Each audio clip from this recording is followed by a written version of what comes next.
सुखदेव सिंह गोगामेडी जो है वो लगातार सिद्धू मूसेवाला की जो टच में था और डिस्ट्रीब्यूशन को लेकर विवाद लगातार ये बताई हत्याकांड की वजह एक्सटॉर्शन मनी का कुछ हिस्सा पूर्व सीएम अशोक गहलोत के बेटे वैभव गहलोत के पास भी जाता था। वैभव के खिलाफ हमारे पास कॉल रिकॉर्डिंग के सबूत हैं। तो इस तरह की सोशल मीडिया पोस्ट के जरिए ये तमाम जानकारी सामने आई है। तो आपको बता दें कि बड़ी बात जो है वो अब इस पूरे हत्याकांड को लेकर निकलकर सामने आ रही है। सोशल मीडिया पोस्ट के जरिए रोहित गोदारा ने वो वजह बताई है। इससे एक और बड़ा अपडेट जो है वो इसी हत्याकांड से जुड़ा हुआ आपके सामने। तो आपको बता दें सुखदेव सिंह गोगामेडी का आज अंतिम संस्कार किया जाना है। पैतृक गांव गोगामेडी में ही अंतिम संस्कार किया जाना है। अभी अंतिम दर्शन के लिए पार्थिव शरीर को रखा गया है। सभी जो समर्थक हैं, सभी जो कार्यकर्ता हैं, लोग हैं, आमजन हैं, परिवारीजन हैं, वो सभी पार्थिव शरीर के अंतिम दर्शन करेंगे। उसके बाद आज अंतिम संस्कार किया जाना है सुखदेव सिंह गोगामेडी का।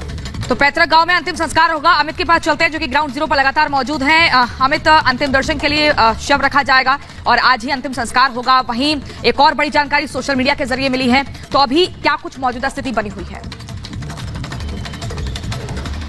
देखिए प्रियंका, मैं आपको बताऊं कि सुखदेव सिंह गोगामेडी का पार्थिव शरीर अब जयपुर के अलग अलग इलाकों में रखा गया था। उनके विश्राम दिया गया था उनके पार्थिव शरीर को, जहां पर उनके चाहने वालों ने, उनके समर्थकों ने उनके आखिरी दर्शन किए हैं। शाम को करीब 4 साढ़े 4 बजे का वक्त मुकर्रर किया गया है, जब उनके पैतृक स्थान जो हनुमानगढ़ उनका गांव है गोगामेडी, वहां पर उनका अंतिम संस्कार किया जाएगा। परिवार के लोग कल रात को यहां से निकल चुके थे और साथ ही साथ जो राजपूत करनी सेना के लोग हैं वो भी शव के साथ, उनके पार्थिव शरीर के साथ लगातार उनके साथ बने हुए हैं। 2-3 इलाकों में उनके पार्थिव शरीर को विराम दिया गया जहां लोगों ने दर्शन किए। लेकिन अब चूंकि लॉ एंड ऑर्डर की सिचुएशन 2 दिन बहुत खराब रही है प्रियंका, और चूंकि अभी मुख्यमंत्री का चेहरा तय होना है, ऐसे में बीजेपी नहीं चाहेगी कि जो राज्य या प्रदेश का जो लॉ एंड ऑर्डर हो वो गड़बड़ हो। इसीलिए परिवार से बातचीत करके इस पूरे मामले को शांत किया गया है और आश्वासन परिवार को दिया गया, क्योंकि एनआईए इस पूरे मामले की जांच करेगी। तो परिवार यहां से निकल चुका है, उनका पार्थिव शरीर जयपुर से निकल चुका है और वो सीधे गोगामेडी पहुंचेगा। वहां पर करीब शाम को 4 बजे उनका अंतिम संस्कार होगा। लेकिन एनआईए को जांच मिलने के बाद परिवार थोड़ा संतुष्ट दिखाई दिया। परिवार ने कहा कि हमें सरकार पर भरोसा है, हमें न्याय पर भरोसा है, हमें पुलिस पर भरोसा है, क्योंकि जो पिछली सरकार थी गहलोत सरकार पर परिवार ने बहुत गंभीर आरोप लगाए। लेकिन न सिर्फ परिवार ने गंभीर आरोप लगाए हैं, बल्कि गोदारा की तरफ से जो सोशल मीडिया पोस्ट हुआ है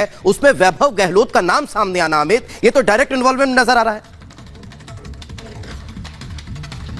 देखिए मैं आपको बताऊं, हालांकि हम इस खबर की भी पुष्टि नहीं कर रहे क्योंकि ये मामला भी इन्वेस्टिगेशन का है। लेकिन जिस तरह के खुलासे गोदारा ने किए हैं उससे कहीं ना कहीं करनी सेना के नेता की मौत, वैभव गहलोत का बयान, फोन रिकॉर्डिंग्स और सोशल मीडिया पोस्ट ये बता रही कहीं ना कहीं पिछली सरकारों के जो साठगांठ रही है, कहीं ना कहीं नेक्सस रहा है अपराधियों के साथ। शायद इसी वजह से गोदारा ने खुले तौर पर वैभव गहलोत का नाम लिया। हालांकि इस बारे में अभी इन्वेस्टिगेशन होनी चाहिए। तमाम चीजें जो है, जो दावे किए जा रहे हैं उसकी पड़ताल होनी जरूरी है और उससे पहले किसी निर्णय में पहुंचना मुझे लगता है ठीक नहीं है।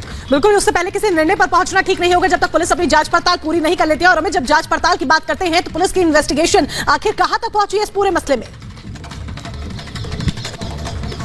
देखिए मैं आपको बताऊं, मोनिका, करीब 70 सीसीटीवी फुटेज खंगाले गए हैं। साथ ही साथ उनकी पहचान की गई है, कॉल रिकॉर्डिंग देखी गई है। जिस इलाके में सुखदेव सिंह की हत्या हुई उनके घर पर, उस इलाके में जो भी फोन एक्टिव थे उनको इंटरफेस किया जा रहा है, उनमें इन्वेस्टिगेशन हो रही है, वहां से डेटा निकाला जा रहा है। साथ ही साथ जो गाड़ी थी, गाड़ी का मालिक कौन था। इसी बीच एक और बड़ी खबर आ रही है।